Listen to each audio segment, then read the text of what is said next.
बिस्मिल्लाहिर्रहमानिर्रहीम। अस्सलाम वालेकुम। मैं तुमसे मोहब्बत करता हूँ, तुम्हारे बगैर जी नहीं सकता, तुम मेरी सबसे बड़ी ज़रूरत हो, मगर मैं अभी तुमसे शादी नहीं कर सकता।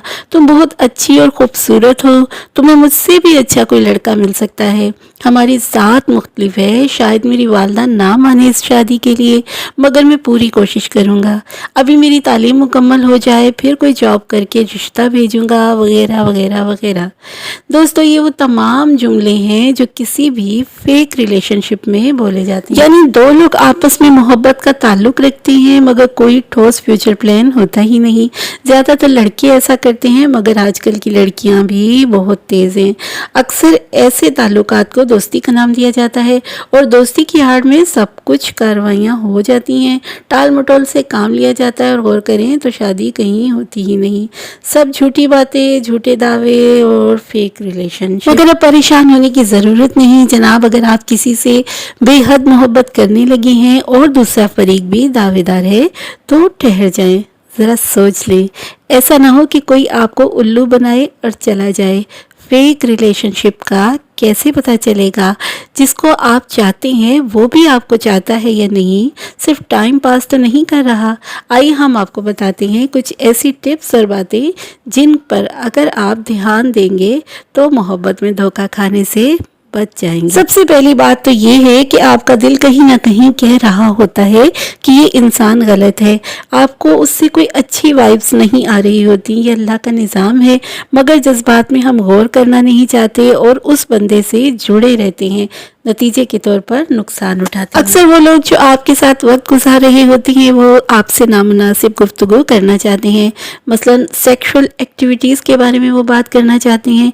आप संजीदा हैं मगर वो सिर्फ और सिर्फ आपको इस्तेमाल कर रहे होते हैं और अपना मकसद हासिल करने के बाद आपको छोड़कर चले जाते हैं। एक और बहुत ही ख़ास बात यह है कि वो बंदा खुद को बहुत ही बड़ा बनाकर पेश करेगा, अपनी तारीफ़ें करेगा, अपनी ज़िंदगी के हवाले देगा, ज़्यादा बात करेगा अपने ही बारे में, आप पर रौब जमाना चाहेगा, अपनी प्रॉब्लम्स आपसे डिस्कस करेगा, मगर जब आप उससे अपने मसाइल पर बात करना चाहेंगे तो वो टॉपिक को चेंज कर देगा। फिर वो बंदा आपको कंट्रोल करना चाहेगा क्योंकि उसका ख़ास मकसद होता है और उसकी तकमील के लिए वो आप पर गालिब आना चाहेगा और चाहेगा कि आप उसकी हर बात को माने।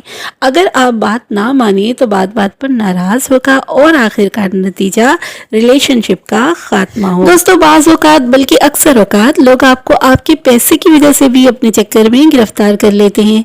आपके पास कोई बैंक बैलेंस है या जायदाद है तो आप उसके अजीज़ तरीन और महबूब तरीन फ़र्द होंगे, या अगर किसी लड़की के वालिदैन अमीर हैं तो शॉर्टकट के चक्कर में लड़के ऐसी दोस्तियां अक्सर कर बैठते हैं। अपना मकसद पा लेने के बाद रफू चक्कर हो जाते हैं। एक और निशानी ये कि वो बंदा आप पर भरोसा भी नहीं करता होगा। फिर आपका ताल्लुक जो आगे बढ़ेगा, कुछ अर्सा गुजरने के बाद आपको अक्सर खुशी और सुकून के बजाय दर्द और बेचैनी महसूस होने लगेगी। परेशानी और टेंशन बढ़ना शुरू हो जाए तो ये अलार्मिंग सिचुएशन होती है। अगर वो शख्स आपको बदलने की कोशिश करे ना, चाहे वो फिर आपकी आदतें हो, आपकी ड्रेसिंग हो, आपका लाइफस्टाइल हो, तो आप जान लें कि ऐसा शख्स आपसे प्यार नहीं करता होगा। आपको जैसे आप है वैसे कबूल करेगा अगर वो आपसे मोहब्बत करता होगा। इसी तरह बहुत ज़रूरी है कि वो आपकी बेपनाह इज्जत करे और आपसे जुड़े हुए हर शख्स का भी एहतराम करे, दूसरों के सामने ही नहीं बल्कि अलैदगी में भी आप को इग्नोर ना करें। दोस्तों, मोहब्बत करने वाला हमेशा आपके इमोशंस का ख्याल रखता है। वो चाहे कितना ही मसरूफ हो, आपके लिए टाइम ज़रूर निकालेगा। उसकी ज़िंदगी में आपका एक ख़ास मकाम होगा जो आपको महसूस भी होगा। लेकिन अगर कोई अपनी कमिटमेंट्स पूरी नहीं करता, कॉल बैक वगैरह नहीं करता, बहाने बनाता है, तो जान ले जनाब कि प्यार तो दूर की बात, उसकी ज़िंदगी में आपकी कोई अहमियत नहीं है। और एक बात ये कि आपका पार्टनर आपके साथ कितना मुखलिस है। अगर आप में अनबन हो जाए, कोई लड़ाई झगड़ा हो जाए तो वो इस रिलेशनशिप को बचाने के लिए कितनी तगदो करता है। अगर आप दोनों में कुछ मसाइल पैदा हो गए हैं तो वो इन मसलों को हल करने में कितना संजीदा है। अगर वो आपको आसानी से जाने देता है तो इसका मतलब है कि उसके दिल में, उसकी ज़िंदगी में आपकी कोई जगह नहीं। आपके होने या ना होने से उसे کوئی فرق نہیں پڑتا۔ اور آخری بات، بہت ہی اہم بات، وہ یہ کہ محبت دل کا معاملہ ہے، اس میں زبردستی نہیں چلتی۔ اگر آپ کو اس بات کا احساس ہونے لگے کہ کوئی آپ سے پیار نہیں کرتا تو اس کے پیچھے بھاگنا چھوڑ دیں، کیونکہ اس سے کچھ حاصل ہونے والا نہیں ہے۔ لہٰذا شکوہ نہ کریں، کوئی شکایت نہ کریں، اور خاموشی سے اپنا راستہ بدل لیں، اس کی زندگی سے چپ چاپ چلے جائیں۔ یہی آپ کے لیے بہتر ہے، یہی سب کے لیے بہتر ہے۔ اپنا بہت سا خیال رکھیے گا۔ اللہ حافظ۔